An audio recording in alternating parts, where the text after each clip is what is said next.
மத்தேயு சுவிசேஷம் 11வது அதிகாரம் அதனுடைய 7 முதல் நீங்க படிச்சீங்கன்னா தெரியும். அவர்கள் போன பின்பு இயேசு யோவானை குறித்து ஜனங்களுக்கு சொன்னது என்னவென்றால், எதை பார்க்க வனாந்திரத்திற்கு போனீர்கள்? காற்றில் அசையும் நாணலையா? ஆமென். எப்படிங்க உங்களுக்கு யோவான் ஸ்நானன் வெளிப்படுது வரைக்கும் அவன் எப்படி திரும்ப உங்களுக்கு தெரிஞ்சா? காற்றில் அசையும் நாணலாய் தான் தெரிந்தான். எதை பார்க்க போனீங்க? வனாந்திரத்திலிருந்து வனாந்திரம், துக்கத்தின் மேல துக்கம், கஷ்டத்தின் மேல கஷ்டம். இந்த பிரச்சனையில இவன் அவுட் ஆயிருவான், இதுல இவன் இல்லாம. எதை பார்க்க போனீங்க? காற்றில் அசையும் நாணலையா? எதை பார்க்க போனீர்கள்? மெல்லிய வஸ்திரம் தரித்த மனுஷனையா? அப்படிப்பட்டவங்க எங்க இருக்கிறாங்க? மாளிகையில் இருக்கிறாங்களே. எதை பார்க்க போனீங்க? நாணல், மெல்லிய வஸ்திரம் தரித்த மனுஷன். அடுத்து அப்படி ஸ்டெப் பை ஸ்டெப்பா கூட்டிட்டே வரார். எதை பார்க்க போனீர்கள்? தீர்க்கதரிசியையோ? நாணலையான்னு கேட்கும் போது ஆண்டவர் அங்க ஆம்னு சொல்லல. மெல்லிய வஸ்திரம் தரித்த மனுஷனையான் கேட்கும் போதும் ஆண்டவர் அங்க ஆம்னு சொல்லல. அடுத்து தீர்க்கதரிசியான் கேட்கும் போது ஜனங்க ஆம்னு சொல்லாம பார்த்துட்டு இருக்கும் போது ஆண்டவர் சொல்றார், எஸ் எஸ். வனாந்திரத்தில் காத்திருக்கிற ஒவ்வொருவரையும் கர்த்தர் வைத்திருக்கிற ஆமென் ஆமென் சொல்லிட்டு சொல்றார், தீர்க்கதரிசியை பார்க்கிலும் மேன்மையுள்ளவன். இப்ப திருப்பி நான் வேர்டுக்கு வர, மேன்மையுள்ளவனையே என்று உங்களுக்கு சொல்லுகிறேன். ஏன் ஆண்டவரே? அரண்மனையில தேசாதிபதிகள் இருக்கிறாங்க, ஆலயத்தில் அண்ணா காய்பா ஆசாரியர்கள் இருக்கிறாங்க. அப்படி இருக்க வனாந்திரங்களிலேயே ஒருவன் குடியிருக்கிறான். அவனுக்கு வார்த்தை உண்டாக காரணம் என்ன? உங்களுக்கு அவன் காற்றில் அசையும் நாணலா இருக்கலாம், எனக்கு அவன் மேன்மையுள்ளவன், எனக்கு அவன் மேன்மையுள்ளவன். என்னோடு தான் கர்த்தர் பேசுறார், நிச்சயம் உள்ளவங்க மாட்டோம். என்னோடு தான் கர்த்தர் பேசுறார், நிச்சயம் உள்ளவங்க மாட்டோம். வர்ஷிப் பண்ணுங்க, அபிஷேகம் பெற்ற தேவ பிள்ளைங்க, அந்நிய பாஷைகளை.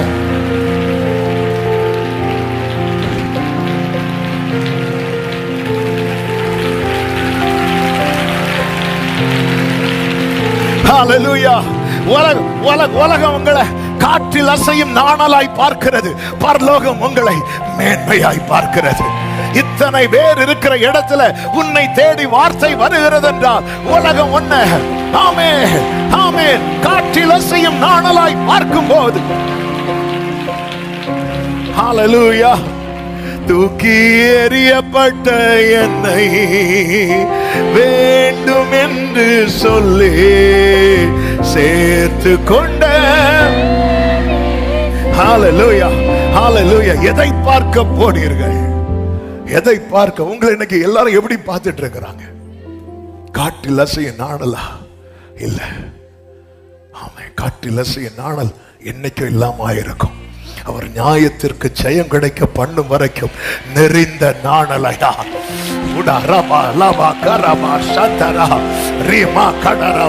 பண்ணுங்க. ஓ, ஏதோ இந்த வார்த்தை ஏதோ உள்ள பண்ணிட்டே இருக்கு. எஸ் எஸ், அவன் மேன்மையானவர். யாருக்கு வார்த்தை வெளிப்படுகிறதோ அவன் மேன்மையானவர். ஹalleluya. அடுத்து சொல்றாரு ஆமென். 10வது வசனத்துல அது எப்படி எனில், இதோ நான் என் தூதனை உமக்கு முன்பாக அனுப்புகிறேன், அவன் உமக்கு முன்னே போய் உமது வழியை ஆயத்தம் பண்ணுவான் என்று எழுதிய வாக்கியத்தால் குறிக்கப்பட்டவன். எல்லாரும் இந்த வேர்டு சொல்லுங்க பார்க்கலாம். குறிக்கப்பட்டவன். சத்தமா ஆமென் சொல்லுங்க. குறிக்கப்பட்டவன், குறிக்கப்பட்டவன், குறிக்கப்பட்டவன். கர்த்தர் ஏற்கனவே முன்குறிச்சிட்டாரு. இந்த வனாந்திரம் என்பது சடன் பிளான் அல்ல, அது குறிக்கப்பட்டவன். இங்கே உனக்கு வார்த்தை. குறிக்கப்பட்டவன், குறிக்கப்பட்டவன். அவன் உலகத்தின் பார்வையில இந்த வார்த்தை வெளிப்படும் வரைக்கும் ஆமென் காற்றில் அசையும் நாணலா? நெறிந்த நாணலை முறிக்காதவர், மங்கின தீரியை அணைக்காதவர், புலம்பலை களிப்பாய் மாற்றுபவர், விடுதலை தருபவர். இந்த வனாந்திரத்துல, அதாவது வெயிலும் சரி குளிரும் சரி, சூடும் சரி குளிரும் சரி, மற்ற இடத்துல நம்ம அனுபவிக்கிறோம் தெரியுமா, இதை விட பல மடங்கு அதிகமா இருக்கும். இந்த வனாந்திர வாழ்க்கை என்பது என்ன தெரியுமாங்க, ஒரு சாதாரண மனுஷன் சந்திக்கிற பிரச்சனை இருக்கு தெரியுமா, அதை வனாந்திரத்தில் இருக்கிறவங்க டபுளா ட்ரிபிளா ஃபேஸ் பண்ணுவாங்க. இதான் இதான் இந்த வனாந்திரத்தில் யாருமே தங்கி இருக்க விரும்ப மாட்டாங்க. மற்ற எல்லாருக்கும் பிரச்சனை, எல்லாருக்கும் பிரச்சனை தான். ஆனா இந்த வனாந்திரத்தில் இருக்கிறவங்க அதை வந்து அதிகமா ஃபேஸ் பண்ணுவாங்க. ஆமென். வனாந்திரங்களில் இருக்கிறான் கர்த்தருடைய வார்த்தை. ஆமென். ஆண்டவர், அரண்மனையில் யாரும் இல்லையாப்பா? இருக்கிறாங்க. அதனாலதான் ஒரு ஆளை சொல்லாம 4 பேரை வரிசையா, ஏரோது, பிலாத்து, பிலிப்பு, அடுத்த பேர் வாயில வர மாட்டேங்க. ஆமென். ஆண்டவரே, ஆலயத்துல அண்ணாமும் இருக்கிறான், காய்பாவா இருக்கிறான். ஆண்டவரே, அதை ஜம்ப் பண்ணி இதை தாண்டி ஆண்டவரே, உலகம் என்ன நாணலா பாக்குறாங்க.